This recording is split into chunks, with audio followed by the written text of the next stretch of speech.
सिद्धार्थ का गृह त्याग। सिद्धार्थ ने सोचा कि वह भारद्वाज के पास जाकर प्रव्रजित हो जाएगा।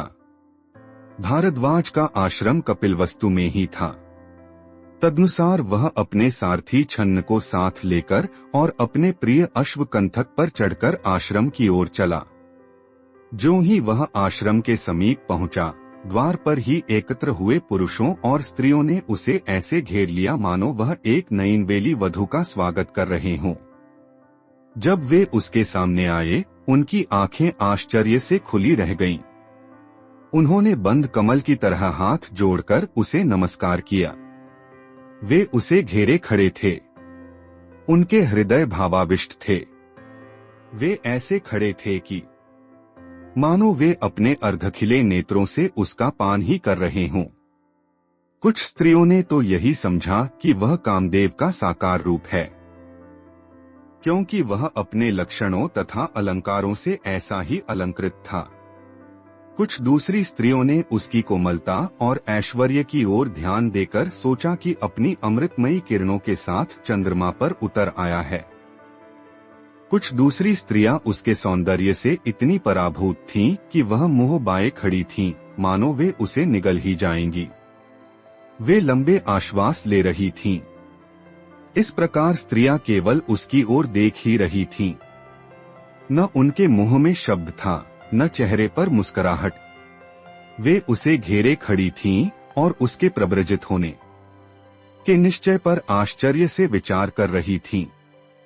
बड़ी कठिनाई से उसने उस भीड़ में से अपने लिए रास्ता निकाला और आश्रम के द्वार में प्रवेश किया। सिद्धार्थ को यह अच्छा नहीं लगता था कि शुद्धोदन और प्रजापति गौतमी उसके प्रव्रजित होने के समय उपस्थित रहें, क्योंकि वह जानता था कि ऐसे समय वे अपने को संभाले न रख सकेंगे। लेकिन उसकी जानकारी के बिना ही वे पहले से आश्रम आ पहुंचे थे। जो ही उसने आश्रम में प्रवेश किया, उसने देखा कि उपस्थित मंडली में उसके माता पिता भी हैं। अपने माता पिता को वहां उपस्थित देखकर वह सर्वप्रथम उनके पास गया और उनका आशीर्वाद चाहा।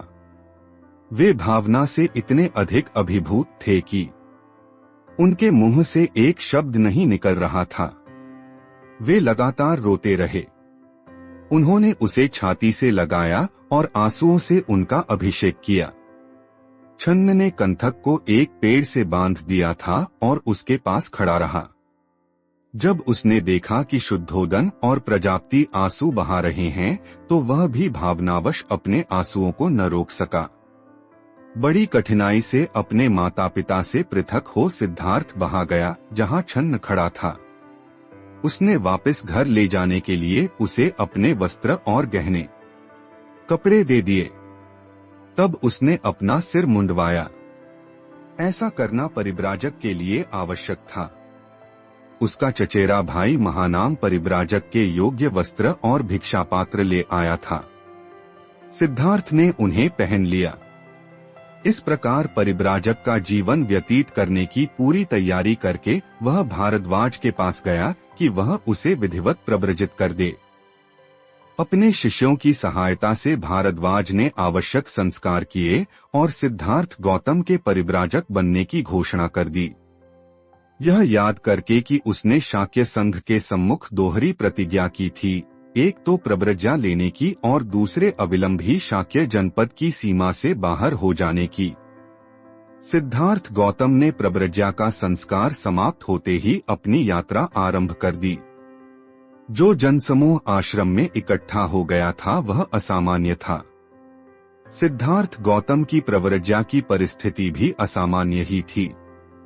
जब राजकुमार आश्रम से बाहर निकला, जनता भी उसके पीछे पीछे हो ली। उसने कपिलवस्तु से विदा ली और अनोमा नदी की ओर लोग बढ़ा। पीछे मुड़कर देखा तो जनता अभी भी पीछे पीछे चली आ रही थी। उसने उन्हें रोका और कहा, बहनों और भाइयों, मेरे पीछे पीछे चले आने से क्या लाभ है? मैं शाक्यों और कोलियों के बीच का झगड़ा न निपटा सका, लेकिन यदि तुम समझौते के पक्ष में जनमत तैयार कर लो तो तुम सफल हो सकते हो। इसलिए कृपा करके वापस लौट जाओ, लोगों ने उसकी प्रार्थना सुनी तो लोग पीछे लौटने लगे। शुद्धोधन और गौतमी भी महल को वापस चले गए। सिद्धार्थ के त्यागे वस्त्रों और गहनों को देखना गौतमी के लिए असह्य था। उसने उन्हें एक कवल के तालाब में फेंकवा दिया। प्रब्रजा ग्रहण करने के समय सिद्धार्थ गौतम की आयु केवल 29 वर्ष की थी। लोग उसे याद करते थे और यह कह कहकर प्रशंसा करते थे कि यह उच्च कुलोत्पन्न है, यह श्रेष्ठ माता पिता की संतान है, यह संपन्न है, यह तारुण्य के मध्य में है, यह सुंदर शरीर और बुद्धि से युक्त है, सुख भोग में पला है और वही अपने संबंधियों से इसलिए लड़ा कि पृथ्वी पर शांति बनी रहे और जनता का कल्याण हो। यह एक शाक्य तरुण था जिसने बहुमत के आगे झुकने के बजाय स्वेच्छा से दंड स्वीकार किया, जिसका मतलब था ऐश्वर्य के स्थान पर दरिद्रता, समृद्धि के स्थान पर भिक्षाटन, गृहनिवास के स्थान पर गृहत्याग। और यह जा रहा है जहां कोई इसकी चिंता करने वाला नहीं, और यह जा रहा है बिना किसी भी ऐसी एक चीज को साथ लिए जिसे यह अपनी कह सके। इसका यह स्वेच्छा से किया हुआ महान त्याग है। यह बड़ी ही वीरता और साहस का कार्य है। संसार के इतिहास में इसकी उपमा नहीं। यह शाक्य मुनि अथवा शाक्य सिंह कहलाने का अधिकारी है। शाक्य कुमारी कृषा गौतमी का कथन कितना सही था। सिद्धार्थ गौतम के ही संबंध में उसने कहा था, धन्य है वे माता पिता जिन्होंने ऐसे पुत्र को जन्म दिया, और धन्य है वह नारी जिसका ऐसा पति है। राजकुमार और उनका सेवक छन्न को भी कंथक के साथ वापस लौट जाना चाहिए था, लेकिन उसने वापस जाना अस्वीकार किया। उसने आग्रह किया कि कंथक को लिए वह कम से कम अनोमा नदी के तट तक अवश्य साथ चलेगा। छन्न का यह आग्रह इतना अधिक था कि सिद्धार्थ गौतम को उसकी बात माननी पड़ी। अंत में वे अनोमा नदी के तट पर पहुंचे। तब छन्न को संबोधित करके सिद्धार्थ बोला, मित्र, इस प्रकार यहाँ तक साथ साथ आने से मेरे प्रति तुम्हारा स्नेह प्रमाणित हो गया। तुम्हारी भक्ति ने मेरे हृदय को सर्वथा जीत लिया है। तुम्हारा मेरे प्रति जो भाव है उससे मैं बहुत प्रसन्न हूँ। खेद है कि मैं इस समय ऐसी स्थिति में हूँ कि तुम्हारे लिए कुछ कर नहीं सकता। जिससे उपकार की आशा हो उसके प्रति कौन अनुरक्त नहीं होगा, लेकिन विपत्ति के समय आदमी के अपने सगे संबंधी तक पराये बन जाते हैं। परिवार के लिए पुत्र का पालन पोषण किया जाता है, अपने भावी सुख के लिए। पुत्र पिता को मानता है, किसी न किसी आशा से ही संसार के लोग बंधे रहते हैं, बिना आशा का निस्वार्थ भाव कहीं नहीं है। केवल एक तुम ही इसके अपवाद हो। इस घोड़े को लो और वापस हो जाओ। राजा के स्नेह में अभी किसी तरह की कमी नहीं आई होगी। उसे किसी न किसी तरह इस दुहक को सह लेने में सहायता करनी होगी। उनसे कहना कि मैं जो उसे छोड़कर चला आया हूं वह न किसी स्वर्ग की कामना से, न स्नेह की कमी से और न ही क्रोध की अधिकता से। इस प्रकार घर छोड़कर चले आए मेरे लिए उन्हें अनुताप नहीं करना चाहिए। संयोग कितना भी दीर्घकालीन हो, एक न एक दिन वियोग में परिणत होता ही है। जब वियोग अनिवार्य ही है तो यह कैसे हो सकता है कि संबंधियों से वियोग न हो। आदमी के मरने पर उसकी संपत्ति के उत्तराधिकारी तो बहुत होते हैं, किंतु उसके पुण्य का उत्तराधिकारी मिलना कठिन है, शायद होता ही नहीं। राजा मेरे पिता, उनकी देखभाल रखनी होगी। हो सकता है कि वह कहे कि मैंने अनुपयुक्त समय पर गृहत्याग किया है, किंतु धर्म करने के लिए कोई भी समय अनुपयुक्त समय है ही नहीं। मित्र, मेरे पिता को इन और ऐसे ही शब्दों से समझाना। ऐसा प्रयास करना कि उसे मेरी याद भी बनी न रहे। हाँ, मेरी माँ से भी कहना कि मैं उसके स्नेह के अयोग्य सिद्ध हुआ। उसका वात्सल्य वचनातीत था। इन शब्दों को सुना तो छन्न ने भावावेश से रुंधे कंठ से हाथ जोड़कर कहा, स्वामी, यह देखकर कि आप अपने संबंधियों को वियोग दुख देकर जा रहे हैं, मेरा हृदय ऐसे बैठा जा रहा है जैसे दलदल में फंसा हुआ हाथी। आपका ऐसा निर्णय किसकी आंखों से अश्रुधारा न बहाएगा, चाहे उसका हृदय लोह निर्मित भी क्यों न हो। स्नेहसिक्त हृदय का तो कहना ही क्या। कहाँ तो यह प्रासाद में ही रहने योग्य कोमलांग, और कहाँ वह तीक्ष्ण कुशाग्रास से ढकी हुई पृथ्वी। हे कुमार, आपका ऐसा निर्णय जानकर मैं अब कपिलवस्तु के लोगों के लिए दुखदायक इस कंथक घोड़े को वापस कैसे ले जा सकता हूँ। निश्चय से आप इस स्नेहसिक्त वृद्ध राजा को ऐसे ही छोड़कर नहीं जाएंगे जैसे कोई नास्तिक सद्धर्म को, और अपनी उस मौसी को जिसने पाल पोस कर इतना बड़ा किया, आप उसी तरह नहीं ही भूलेंगे जैसे कोई कृतघ्न अपने उपकारी को भूल जाता है। और अपनी उस भार्या को तो आप छोड़ेंगे ही नहीं, जो गुणवती है, जो श्रेष्ठ कुलोत्पन्न है, जो पतिव्रता है, और जो एक बालक की माँ है। और हे धर्म तथा यश की सर्वाधिक चिंता करने वाले, आप यशोधरा के उस पुत्र को तो उसी प्रकार छोड़ेंगे ही नहीं जैसे कोई जुआरी अपने यश छोड़ देता है। स्वामी, यदि आपने अपने राज्य और संबंधियों को त्याग देने का दृढ़ संकल्प ही कर लिया है, तो आप मुझे तो छोड़ेंगे ही नहीं, क्योंकि आप ही मेरे शरण स्थान हैं। मैं आपको इस प्रकार जंगल में अकेला छोड़कर इस दग्ध हृदय के साथ नगर को वापस नहीं लौट सकता। जब मैं अकेला वहां जाऊंगा तो राजा मुझे क्या कहेगा, और मैं आपकी सहधर्मिणी को ही क्या शुभ संवाद सुनाऊंगा। और आपका जो यह कहना है कि मैं राजा को आपके अवगुण सुनाऊं ताकि उसका स्नेह कम हो जाए, तो यदि मैं तालू से सटी जिह्वा से निर्लज्ज बनकर आपके अवगुण कहने का प्रयास भी करूं तो उन पर कौन विश्वास करेगा। जो दयामूर्ति है और जिसने सदा करुणा दिखाई है, यह उसके योग्य नहीं कि अपने स्नेह का परित्याग कर दे। मुझ पर दया करें, लौट चलें। छन्न के इन दुहक भरे शब्दों को सुनकर सिद्धार्थ गौतम ने अत्यंत कोमलता से उत्तर दिया, छन्न, मेरे वियोग से उत्पन्न होने वाले दुहक का परित्याग करो।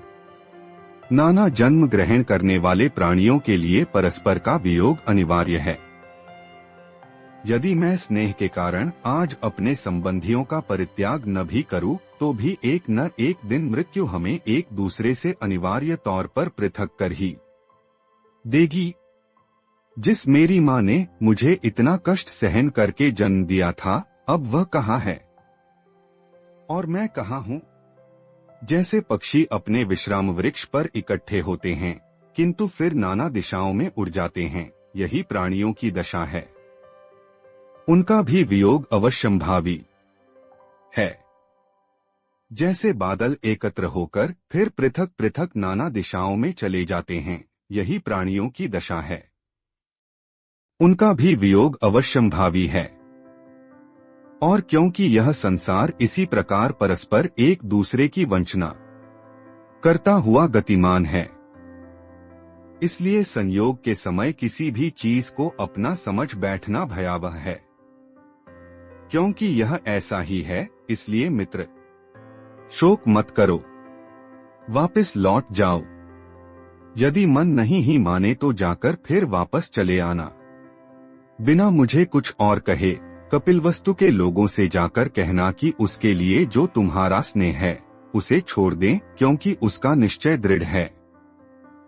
जब स्वामी और सेवक के बीच की यह बातचीत कंथक ने सुनी तो उस श्रेष्ठ अश्व ने अपनी जिह्वा से स्वामी के चरण चाटे और आंखों से गरम गरम आंसू गिराए।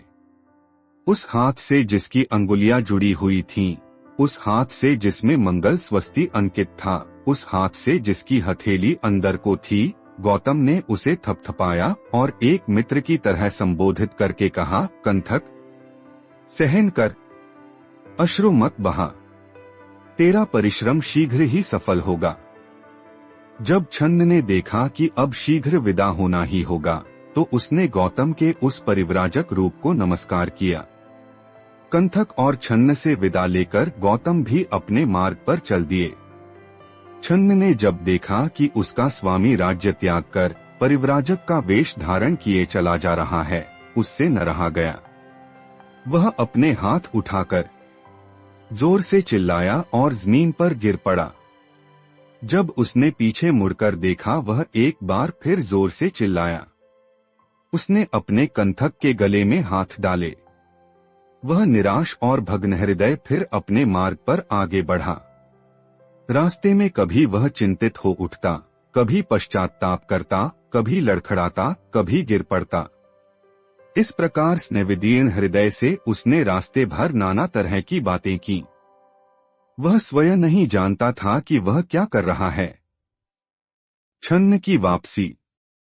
स्वामी के वनगमन के बाद वापस लौटते समय छन्न ने अपने दुखी मन का भार हल्का करने का भरसक प्रयास किया। उसका दिल इतना भारी था कि जिस दूरी को वह पहले एक दिन में पूरा कर लेता था, जब अपने स्वामी के वियोग की चिंता करते करते उसी दूरी को पूरा करने में उसे 8 दिन लगे। कंठक यद्यपि वह अभी भी धैर्यपूर्वक चला जा रहा था, किंतु वह अत्यंत क्लांत और श्रांत हो गया था। निस्संदेह वह अभी भी अलंकारों से अलंकृत था, वो भी स्वामी विहीन होने के कारण सर्वथा तेजविहीन हो गया था। और जिस दिशा में उसका स्वामी गया था, उधर घूम घूम कर बड़े ही शोक संतप्त स्वर में वह बार बार हिनहिनाया। यद्यपि वह क्षुधा से परेशान था, तो भी उसने पहले की तरह न रास्ते भर घास चरी और न पानी पिया। अंत में दोनों उस कपिलवस्तु पहुंचे जो सिद्धार्थ के चले जाने के कारण एकदम सूना हो गया था। वे दोनों भी प्राणविहीन शरीर की तरह ही वहां पहुंचे। वहां पद्म पुष्पित जलाशय थे, फूलों से लदे हुए वृक्ष थे, किंतु नागरिकों के हृदय प्रसन्नता से शून्य थे। तेजविहीन आंखों में अश्रु लिए हुए जब उन दोनों ने कपिलवस्तु में प्रवेश किया, तो उन्हें सारा नगर अंधकारावृत प्रतीत हुआ। जब लोगों ने सुना कि शाक्य जाति के उस अभिमान को बिना साथ लाए ही वे दोनों अकेले लौटे हैं, तो लोगों की आंखें आंसू बरसाने लगीं। आवेश से उन्मत्त हुए लोग छन्न का पीछा कर रहे थे और आंसू बहाते हुए चिल्ला रहे थे, जाति और राज्य का गौरव राजकुमार कहाँ है? जहाँ वह नहीं है, वह नगर हमारे लिए जंगल है, और जिस जंगल में वह है, वह जंगल ही हमारे लिए नगर है। सिद्धार्थ विहीन नगर का हमारे लिए कोई आकर्षण नहीं। स्त्रियां खिड़कियों पर आकर जुट गई। वे एक दूसरे को कह रही थीं, राजकुमार लौट आया है। लेकिन जब उन्होंने देखा कि घोड़े की पीठ नंगी है, उन्होंने खिड़कियां बंद कर लीं और जोर जोर से विलाप करने लगीं।